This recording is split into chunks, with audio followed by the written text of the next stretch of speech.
I know a lot of people just want somebody just to come in and do the job, but yet there's some afraid or some hesitation for some to hire somebody on who has those big leadership skills already, or is somebody that could be developed into that, and then they kind of shy away from it.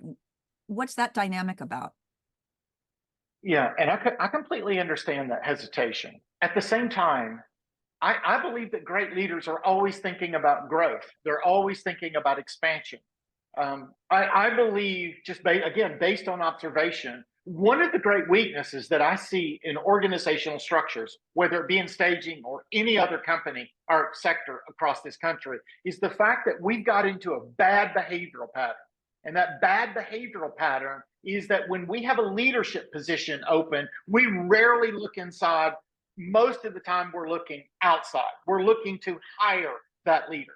And one of the reasons is that the majority of companies and organizations do not have any kind of leadership pipeline where they're developing leaders to eventually assume or take on roles of leadership. Now, I would also argue this.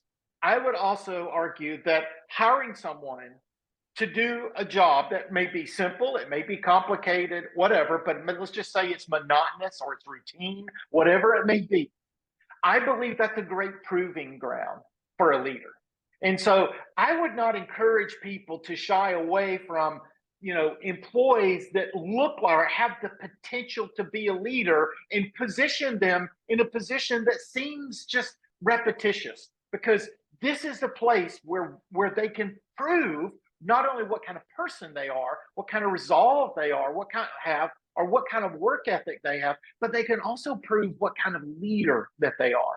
So, to answer your question, I would try to do both. I would hire employees that have the potential to be leaders, but I would also put them in positions to prove themselves. Do not put, especially young employees, in a position of leadership until they have substantiated or proved those attributes of what is required to be a great leader.